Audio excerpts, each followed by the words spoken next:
What's going on, everybody? It's your boy Andrew here from Simply Small Engine Repair, and if you clicked on this video, that's because you're interested on starting a small engine repair business. And you may be thinking, Andrew, why are you filming this in the car while you're driving? Well, I'll tell you why. Because it's the best place, I think. My words flow faster. It's easier for me to talk to the camera and you guys while I drive. I'm not, distracted or nothing. It's not a bad thing. But it's easier for me to convey what I'm trying to say while I'm just chilling in the car, driving. So, I'm going to have some tips for you guys on how to start a small engine repair business, whether it be full-time or part-time, or side hustle. That's all for you guys to decide, but it's not that hard, and you can make some money doing this.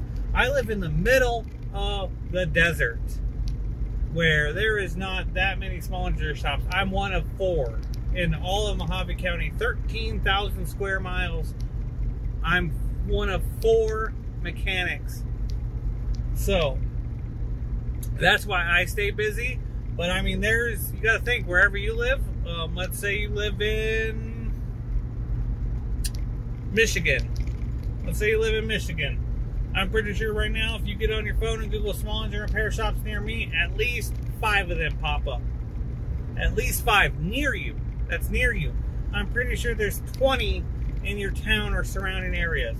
And each one of them is doing good. Each one of them is making money. Each one of them is in business. So don't be discouraged because you're like, oh, well, how am I going to get a business? Well, also look at gas stations. There's 100 of those. They all got business, Some people don't like certain small engine mechanics. There's a few in this town that people don't like. There's some people who don't like me. I mean, shit. How can you not like me? But anyways, without further ado, ladies and gentlemen, let's get into some tips here that I got for you. And my first ever tip to start your small engine repair business is going to be to acquire the tools you are going to need to do this job.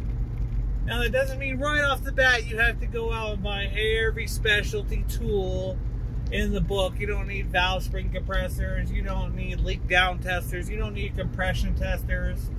You don't need all that stuff to get started in this business. Yes, in the future, it is good to acquire those specialty tools. And if you guys are interested, I have a link down below of basic stuff you're going to need to start the small engine repair business. The only specialty tool I recommend you guys buy, and that's going to be the adjustment screwdrivers for 2-stroke carburetors, which I got a link down in the description before. If you're planning on working on 2 strokes, because you don't have to. You can choose what you want to work on. Only 2 strokes, only 4 strokes, both. You could only work on lawnmowers. You could only work on generators. It's up to you what you want to do.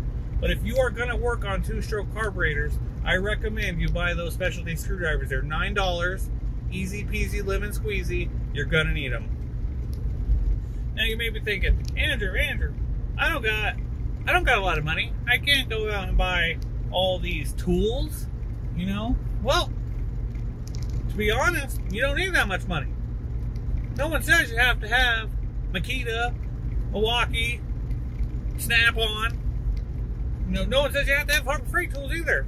So what you do is you go down to your local swap meet, your local pawn shop, your yard sales, all that jazz, and you look for deals. Sometimes I found buckets of sockets, buckets of tools for $5 at yard sales.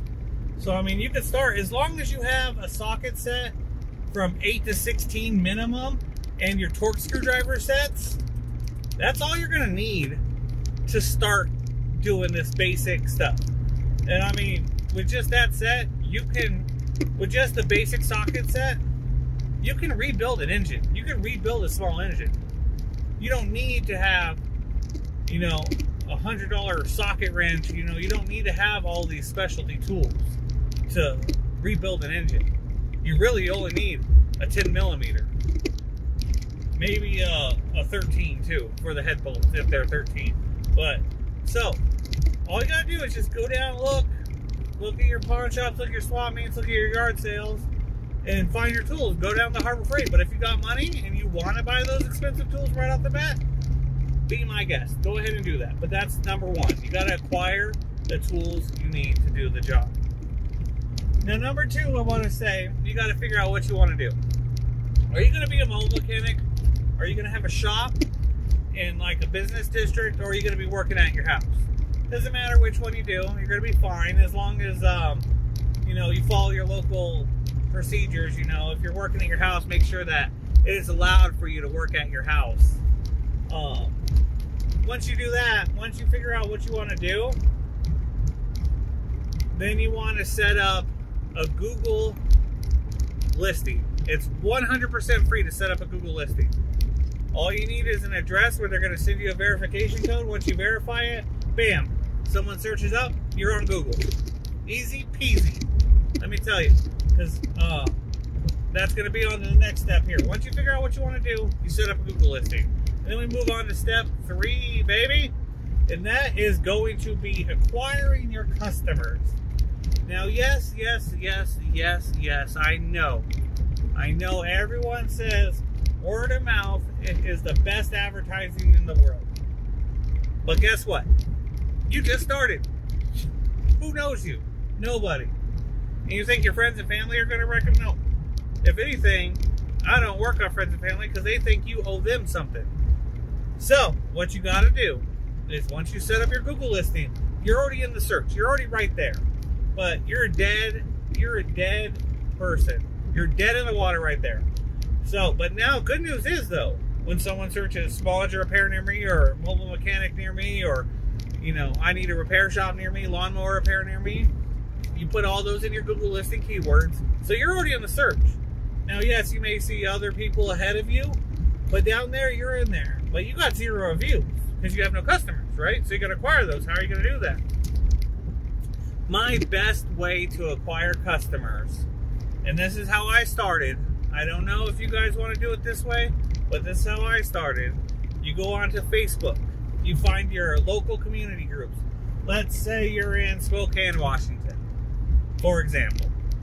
So if you're in Spokane, Washington, what you're going to do, or whatever town you're in, you're going to go onto Facebook. You're going to type in like Spokane, Washington local business group. There might be a group right there with 10,000 people in it. You know, customers and businesses in that group looking for stuff. Or Spokane, Washington buy, sell, trade. Or Spokane, Washington onions and orchards. You know, like a review, like rants and raves. And then you ask the admins, hey, can I do I'm a brand new local business and I want to do a quick advertisement. I'm not going to spam. I'm not going to force anybody. I'm going to give everybody a deal, you know, if they come from this page. You know, I'll give a shout out to you, whatever. Most of the time they'll say yes. They don't care, you know, because that's the whole point of the page is to support local businesses. So you'll go on there and you'll start off with a killer deal. I'm talking a killer deal. You're going to be like, hey, does anyone have equipment that's not running or is running? I will do a $50 full service carburetor clean, get that mower running, get that generator running. $50 all included. Now you don't really lose a lot of money because you can use cheaper oil like SuperTech, or you know, even the Briggs & Stratton oil at Home Depot is not that expensive. And you know, a $3 spark plug, because you're not getting the good deals yet. You're not getting the good deals yet until you start buying in bulk. So you make about 20 bucks a machine, but guess what? Now you're getting those customers. After every time you're talking to them, say, hey, if you guys have anything else, you know, give me a call. If anything goes wrong, you know, let me know. I'll be more than happy to come out and help you, or you're more than welcome to come back if you guys need anything else. And then what you do is you'll text them a link from your Google to their number saying that, hey, give it a review. And most of the time when they see that, because a lot of people's brains won't go right to, hey, I'm going to give this guy a good review. Some people do. Some people do. Don't get me wrong. But when they get a text message from you saying, hey, you know, we'd really appreciate you if you gave us a good review, that helps. Because now when someone types it in, because you're more reviewed, and when you ask someone after you made a good rapport with them, they're going to give you a 5-star review. They're going to write something kind. They're like, man, he was really sweet. He was really fast. He did a good deal for me. He showed me how. Because sometimes you also show them, hey, this is how you do it to prevent this in the future. And now, that company that's been here for 10 years, that only has like 30 reviews maybe, and you did all these deals, and now you got like 14 reviews, you're right up there close to them now. So you're getting up there. know, and companies that have been around longer, they get bad reviews. I just got my first rad review the other day. Can't believe it. I was all like, oh, whatever. So anyways, that's how you acquire customers, through Facebook. Also, you can go and set up a booth at the local swap meet and just say, you know, small engine repair.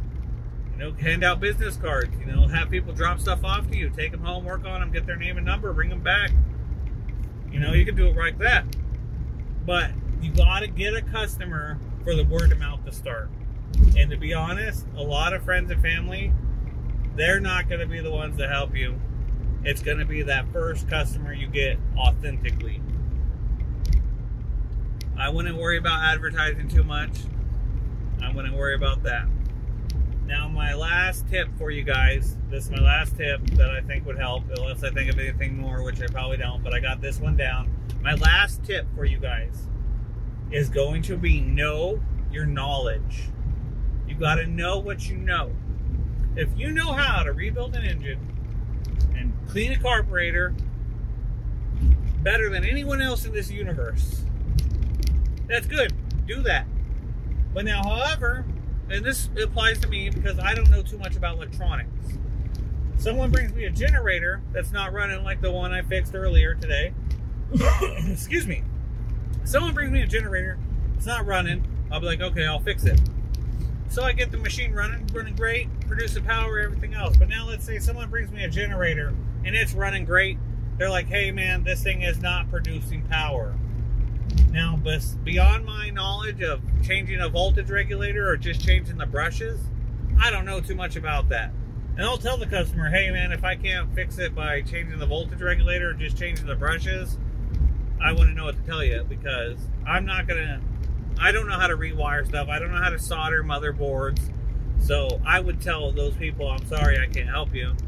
You know, and then try to recommend them to some other mechanics. That's a good thing too. I always recommend, you know, hey, you should try this mechanic out. He knows a little bit more. You know, this guy does only generators, so he knows all about them. You know, but however though, if you know all about electricity and everything else, you know, but you don't, and you know how to clean a carburetor, but you don't know how to rebuild an engine, then when someone says, hey, my engine, I think my piston rings are shot and I need a new head and piston, you could just kindly say, hey, that's beyond my expertise. I don't have the tools for that. So here's another shop I recommend. They do rebuilds. Give them a holler. But you gotta don't take the risk. Don't take it and then as you're working on it, YouTubing right then and there, trying to fix this machine. Because not only then, if you don't fix it, you're wasting the time that it could have been in another shop being fixed from someone else that knows how to fix it. You want to make sure you know what you're doing. And yes, you can't run into a problem. You can't think, oh, 100%, it's going to be this, it's going to be that, it's going to be this. And then you find out later down the road that it was something else. And you can say, hey, I fixed this, this, and this, but it turns out it needs this. That's beyond my expertise. So, you know, charge it for what you did and then recommend it to someone else that did that. Or you can try to fix it, but just don't get into something that you're not going to be able to finish. So make sure when you are done doing everything, hey, I got the whole generator running. Turns out it's not making power. I tried to replace this. I tried to replace that. It's still not producing power. I don't know what's wrong. And then you recommend it. But know your knowledge. You got to know what you know.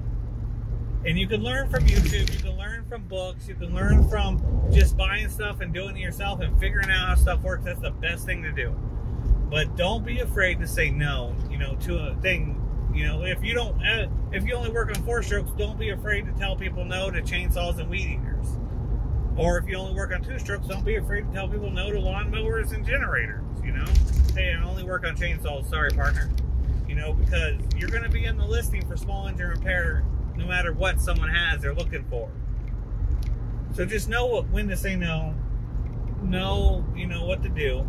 So now you got your tools, you got your Google name, you got your customers, and you know what you know. So, right there with that basic knowledge, I think you have everything you need to start your small engine business. You're going to be able to be successful, whether you do this full-time or part-time. There is money in this. Everybody has, you know, lawnmowers and chainsaws and weed eaters. Someone has something that runs. And I think you're going to do just fine if you guys want to do it. I mean, don't be afraid to just get out there and do it. And don't worry about, you know, going to school. You don't have to go to school. You don't have to do, you know, just know what you know. I mean, don't just say, wake up one morning and say, hey, I never looked at a carburetor before, but I want to be a small engine mechanic. Take some time. Watch some videos on my channel. If you guys go to my channel right now, you guys can look. There's a little part that says other great small engine channels. I have a bunch of them in there. So many great guys on this YouTube here. So many great guys that know more than me. They know what they're doing. They know how to get stuff done. You know, and you can learn from them. There's books you can buy. I'm not a book guy. I've tried to read a few small engine books, but not my forte. So, I mean, visual and hands-on. Go buy a broken machine. Sometimes you just driving along the side of the road, you're going to see a free lawnmower, take it home, figure out what's wrong with it, fix it. Do that 10 or 20 times. Then you got a little bit of knowledge to start this business. I think you guys can do this. If you guys are really wanting to do this, and you guys watch my channel to learn how to do this, this is what I recommend. That's how you do it. You got to get your tools. You got to figure out what you want to do, whether it be mobile or location or whatever. You got to get your Google name. You got to get your customers, whether that be Facebook, Craigslist, or just going out and meeting people saying, hey, I'm a brand new business in town. Here's my business card. If you ever need anything, give me a holler. You know, and then you know what you know. Because some people probably only know how to clean carburetors. And if they know it's the carburetor, then they clean it and it's going to be fine. So, without further ado, ladies and gentlemen, if this video helped you, I also, before that, I also want to know, have you guys just recently started a small engine business? If you have, leave a comment down below. Let me know how it's doing. You know, let me know you guys' story. Let me know why you guys got into small engine repair. Let me know why you guys got into small engine repair. And also, just, you know, show me some love in the comments. Just let me know what you guys want to talk about, what you guys want to know. And also, if this video, you know, just hit that subscribe button for me. It's really going to help me out. Also, smash that like button. I really appreciate it. Always glad to help you guys so much. So, without further ado, ladies and gentlemen, my name is Andrew. My channel is Simply Small Engine Repair. Obviously, you guys are watching this. I don't know why I said that. But anyways, hit that subscribe button again. Thank you guys for watching. Until next time, see ya.